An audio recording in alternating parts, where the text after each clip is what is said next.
Babes called me, Ambassador Babes Tumores, that you are visiting. I'm happy and welcome you, the city government.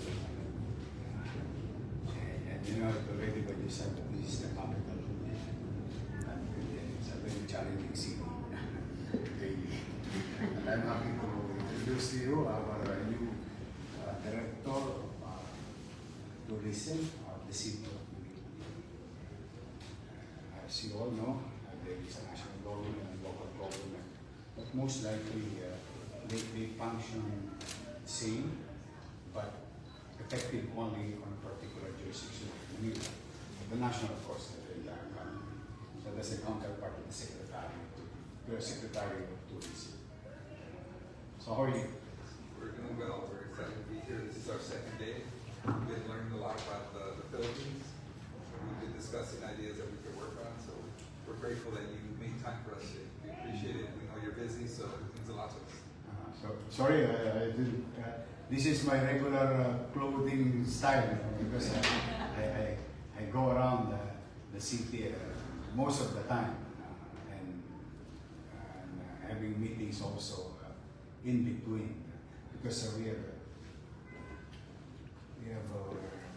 I just submitted to the president our dreams of Manilans to build.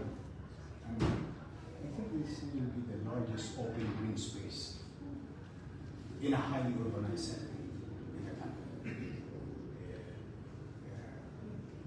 Maybe when you pass by, you see our famous Intramuros wall. And beside that there is a golf course. Only a few using it, and I wanted to make it public and convert the entire 25 hectares a Central Park like almost the same concept for our people, and of course the neighboring cities. So we have one already here, Arroceros Park. Have you been to Esplanade? We are. Sino ang sa kanila nagdadala, nag-iikot? DFA. DFA. You tell DFA, you should send them to the new Esplanade in Riverbank. And recently, a few days ago, the President and the First Lady built a preschool. And that is adjacent to what we did 4 years ago with Arroceros Park. So it became a whole area, green area. Then you go walk all the way to Bayariba, all the way to Intramuros, the Plaza Mexico. Ano yung famous natin, history with the Philippines and Mexico? Yung trade? Galleon trade. No, not the galleon trade. There's another term for that. Yeah, it's galleon, but there's another term for that. It's a very famous area in the past. The Plaza Mexico. No? And from there, a few meters, you go now to Fort Santiago, inside Intramuros. Fort Santiago is where our heroes were jailed during wartime and during the Spanish time. But it is a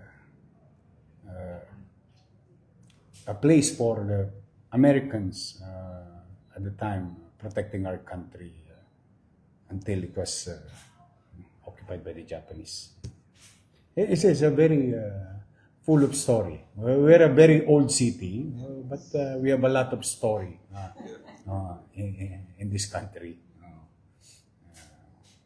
So I hope you can go around in the area because you will see how America and Philippines has rich relationship even in the 1800s and until now very close to American way of life. Most of the Filipinos, and in fact, even I think even our constitution was is modeled to the Americans, but we have more freedom. Yeah. Here, I mean, like portion of our provisions in the constitution. But anyway, I'm just happy to receive you and thank you for visiting the city government. I hope I can do something. Maybe you can also do something for Manila in the near future. And I heard some of you will be senators. Future senators. I like the way you think. Of course.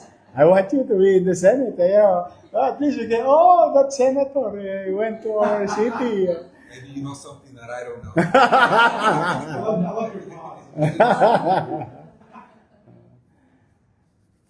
Anyway, so welcome to the city of Manila, the most colorful city in the country.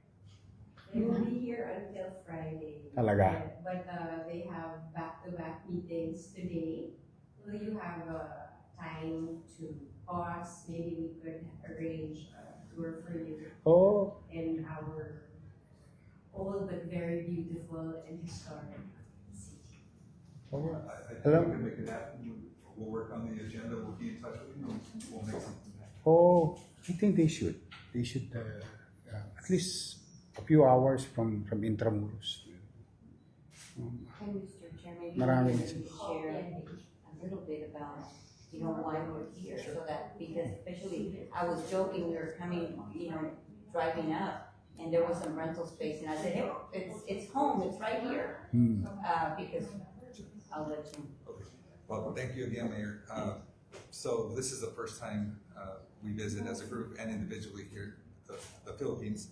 And I have a little bit of history with your country.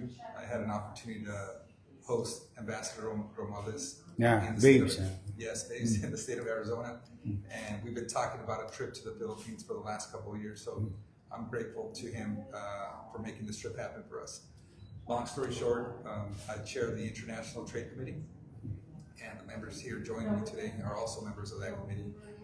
And our traditional trading partners are Mexico and Canada. They're the ones that are north and to the south of us. My plan and the plan of the committee has been to look beyond that, to look for new opportunities in different parts of the globe. So one of the conversations that we've been having with the government here was an investment from the state of Arizona in the Philippines to establish a trade office. And that trade office would look for opportunities for the state of Arizona in the areas of economic development. Likewise, that office here in Manila could be a liaison for companies from Manila, from the Philippines, who are interested in investing in the state of Arizona. So we've also had conversations about greater participation between our universities and developing a relationship with different sectors of the economy. While economic development, jobs, furthering education is important to us, I think as a committee, our bigger goal is supporting the Philippines, as we understand that you're a friend, you're an ally, and you're in a very rough neighborhood. And so I'm starting to love you, not only like you. Not only like you, but love you. well, you're gonna love the committee because we're all on the same page. This is important, and while Washington is stuck in gridlock, the states, including the state of Arizona, we're spearheading subnational diplomacy, and that's something that has taken off in the state of Arizona. We recently traveled to Indonesia, and we were received as family. We've been received here as family as well. I think if we stay in touch, there's many opportunities. As I mentioned, the trade office, greater cooperation between our universities, and also we've had a conversation of a possible sister city program with some of your cities, including Manila, if there's interest on your end. So we made this investment. We traveled more than 8,000 miles. It's not by coincidence. Part of it was a conversation with your ambassador, but two, he was very receptive for us coming to the Philippines. And Babes is doing really a good job for the country. With all honesty, I mean, Ambassador Babes Romualdez. I call him Babes. Sorry for the Filipinos are like that. We call them when we're comfortable talking and working with people. We call them by first name. But Ambassador Babes is really working really hard to protect the interests of the country in Washington. It's been a while that he's been there and he's doing a great job. And our visit has been comprehensive. We met with the universities, we met with different groups, AmCham. Now we're meeting with the local government. We were educated on what's going on in the sea between China and the fishermen with the Coast Guard. So this trip has been impactful, and we're going to share it with our colleagues back in the state of Arizona. So you're looking for an office. That's the Would goal. you? What's that? I mean, would you want an office in Manila? We would be very interested in opening up a trade office. We have to go through our budget process Yeah. and appropriate X amount of dollars for this office to function. What would help us if we could find a partner who would be willing to give us some in-kind space so that our dollars are multiplied. Oh, because Magsaysay building, I think it's along Ross Boulevard, just across the embassy. It's an office building in front of also Diamond Hotel, 4-star hotel along by the bay. I think there is a good office for the state of Arizona for like what you are saying, and it's manageable. The cost of having it. It's an old building, but it's I think some office of American office was held there, especially in the 60s and 70s. Adjacent office of the embassy was held there. And what's key, Mayor, this is a bipartisan group. We have I heard. Democrats, Oh. Republicans, and this is a collaborative effort. I want to give an opportunity. Who is a Democrat? Democrat. Who is Republican? Okay. My partisan delegate. Yes. Ang galing, when I was sent by the U.S. State Department in Washington, I was sent to Pennsylvania. Although Washington, Pennsylvania, Oklahoma, and Washington State. So DC and Washington, Seattle. One of the offices, I think it's I don't know if that's correct. U.S. Steel office in Pennsylvania, and study Republican concept. We were sent to. So I was sent by the U.S. government under IBLP, or what you call International Visitors Leadership Program, when I was a vice mayor then. I'm a product of IBLP. So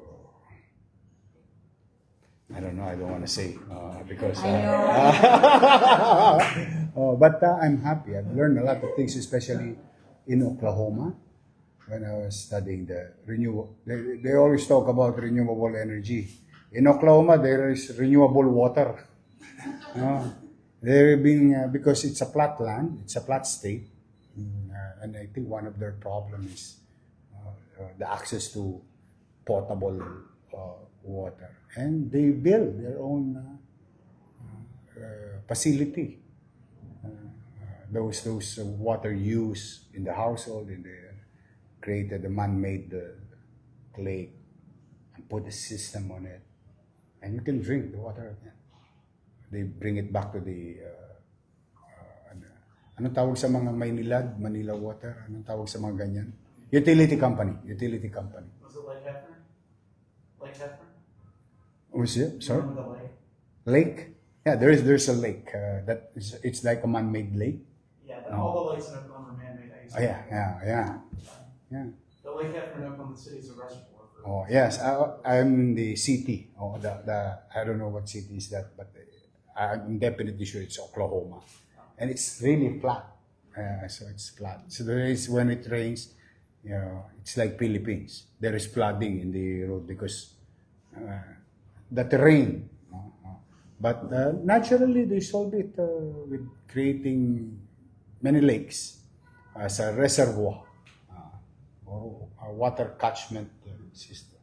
And they clean it through another facility adjacent to the lake and bring the water back to the utilities, to the household.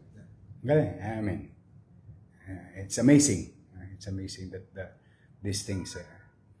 But when you see the water, you won't drink the water, the finished product from A to Z.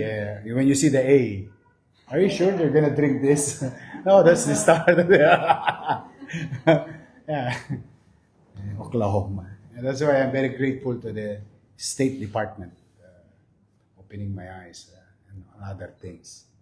And that encouraged me to go back to study and take up some executive program in Boston. That opens my mind because I'm a local politician. But sometimes, like, this is the capital of the country. There is so many moving parts around us, so we have to blend and mend our ways. Also managing expectations from the national government, especially we are the host of the seat of power. The seat of power resides in Manila. Unlike in District of Columbia, it's a separate entity within the local government unit. Am I right? There is no authority. The local government unit has, District of Columbia has no authority over, I don't know, how do you call that place? The Washington area. But our opposition is trying to add 2 U.S. senators to the District of Columbia. So DC was created by our founders to be neutral from all the other states. Yeah, neutral. Yeah. So the city of Washington actually, its budget gets approved by Congress. Uh-huh. Congress actually technically runs the city. They've got a mayor and all of that. Mhm. It's actually supervised by the U.S. Congress. Mhm. Yeah, that's why I was like, how do you operate as local government unit hosting the seat of power? It's separate. Don't worry about it. We don't intertwine our functions. It's very clear. So something new for me at that time. It was 2011 or 2010. I was brought by, thanks to the American taxpayers. I learned a lot of things. Because I was sent there for free. Everything. You have a very good program under IBLP, under the State Department. It's very good because we see things differently. Prejudice will be raised because you will understand how Democrats think and how Republicans think and how the government goes together and works together. So if you have maybe I don't know bad things about Americans and other countries, but sometimes people has this what you call prejudice. But when you're given a chance to understand things, then you will have a better judgment of culture, way of life, policy making, international relation, how you build the relationship as a country or as human being. It's a very rich program. It widened my perspective, and I owe it to the State Department. That's why I was encouraged to go back on a different state, which is the Boston. And that's why we're here, Mayor, when we've had this conversation, Representative, of how these visits enrich our lives, not only just as policymakers, but as humans and individuals, understanding how different cultures operate, how different governments operate, and what are they facing, what are the challenges, and it helps us make better decisions when we go back to the Capitol.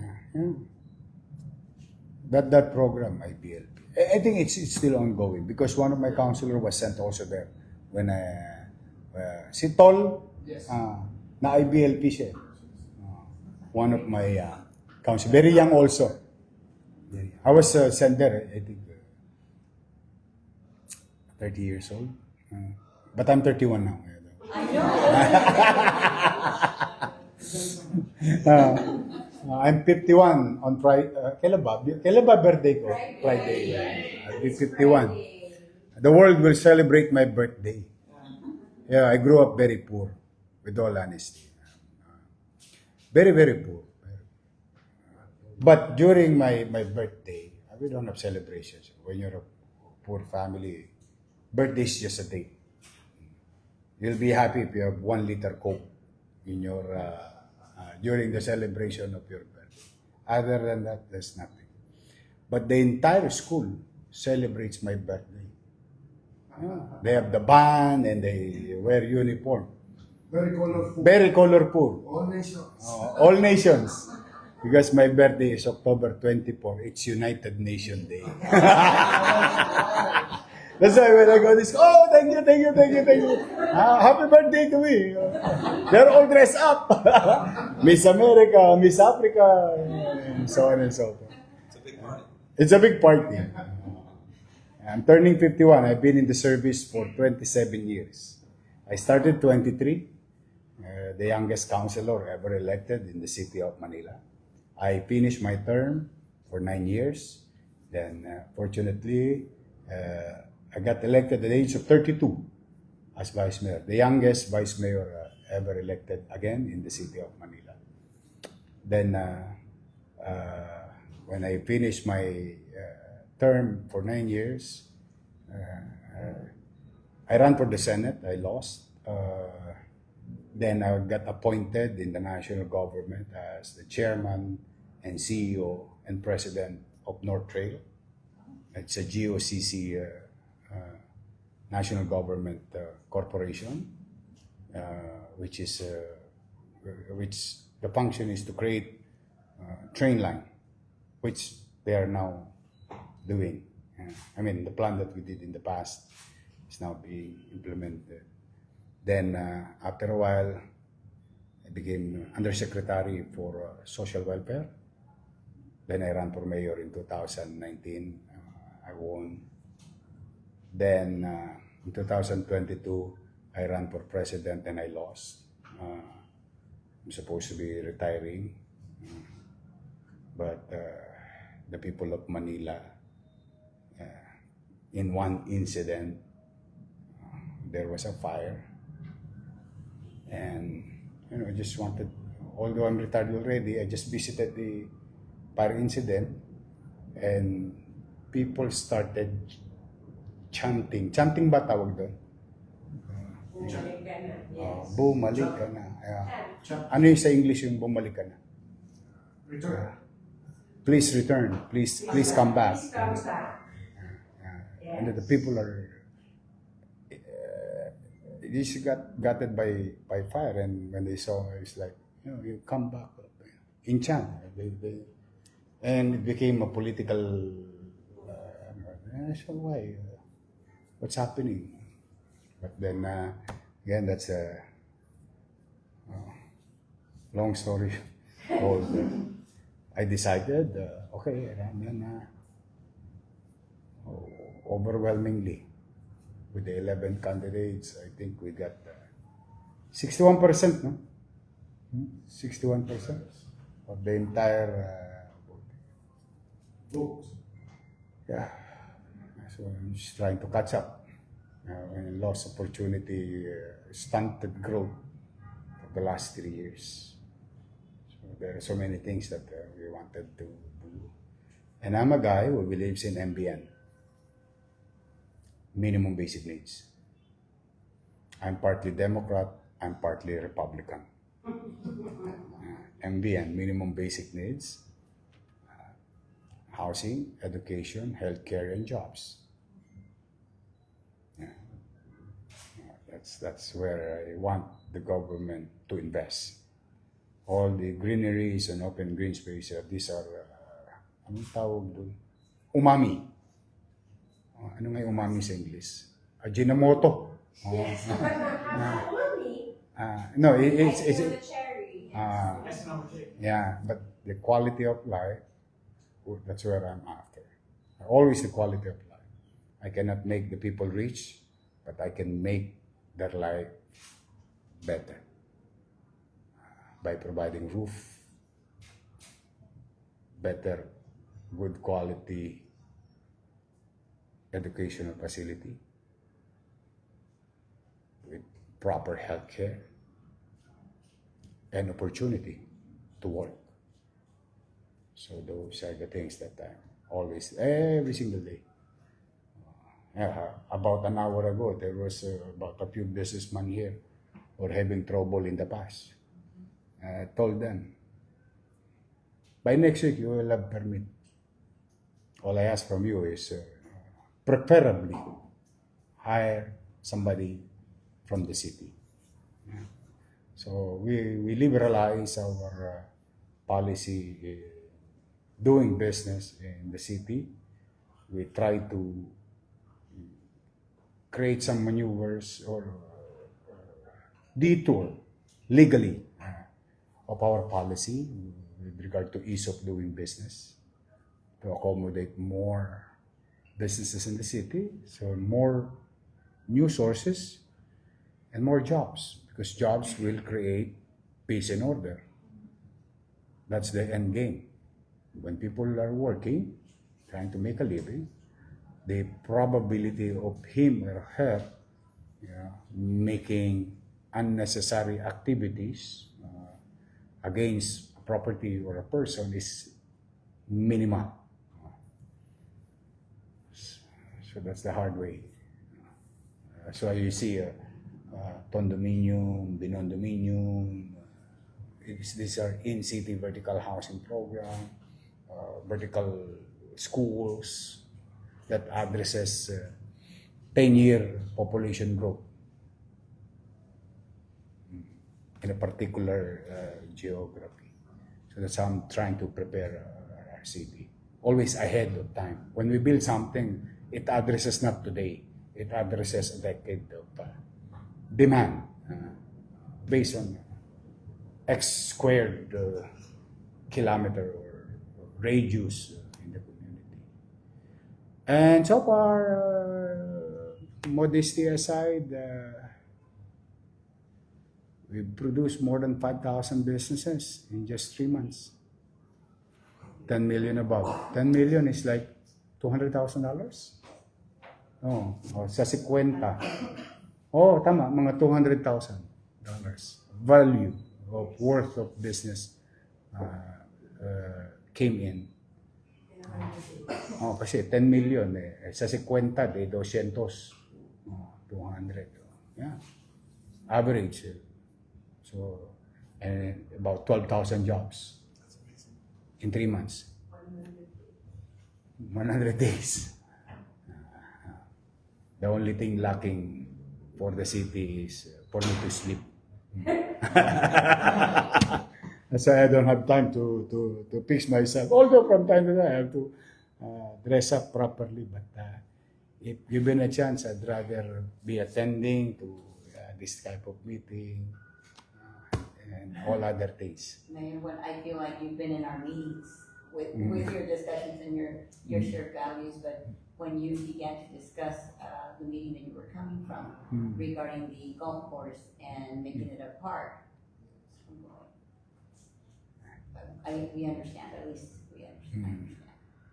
Yeah, we thought of it not to address the present time. We wanted to make it as a gift of this generation for our, ano ba yung apo sa tuhod? O apo sa talampakan? For our great-grandchildren. Because trees and open green space, it's much be appreciated when they are, on a prescribed time. But for now, yeah, of course, we're going to enjoy. But our something, heritage pa tawag to? Pamana. Ano yung pamana? Sorry, naubusan na ako ng English, ha? Paubusan ng paubos, ha? Pamana is more than the gift. Synonyms to the word gift. heritage, pamana, pass on. It's like something that we can give for our Legacy. It's a legacy. legacy for our children. Yeah. Handing down. Because at the rate we're going with our, I don't know how fast we are in adapting to EVs. I really don't know, because EVs is still expensive. I mean, the vehicle itself it's still quite expensive, and the producing of power. To produce power, we are still more on nature-based, or what you call fossil-based way. I think we are still behind with that. What is universally acceptable ratio of generating power with regard to fossil and renewable energy. I think we're still lagging behind. But going there. So that's my story. That's why sometimes I'm Democrat, sometimes I'm Republican. It depends on the policy. Oh, I like that. Because that's my belief. Because I came from very poor, literally. I don't know, I don't want to sound like romantic, but would you imagine that this boy before you used to eat food from the garbage bin? Yes, Congressman. That is my life. I'm a scavenger. I grew up in a very poor neighborhood and family. We eat leftovers of Jollibee,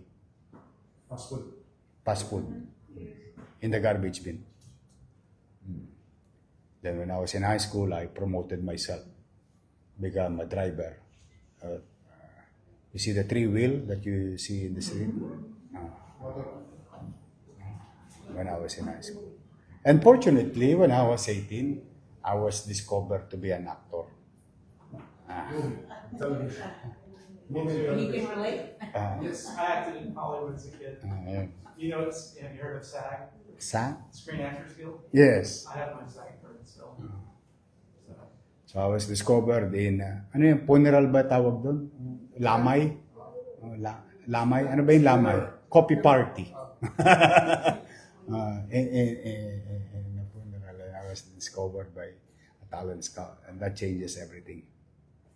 So when I entered into public service, I'm high school finish. I did not finish the tertiary education, but through the years, I was being, anong tawag doon?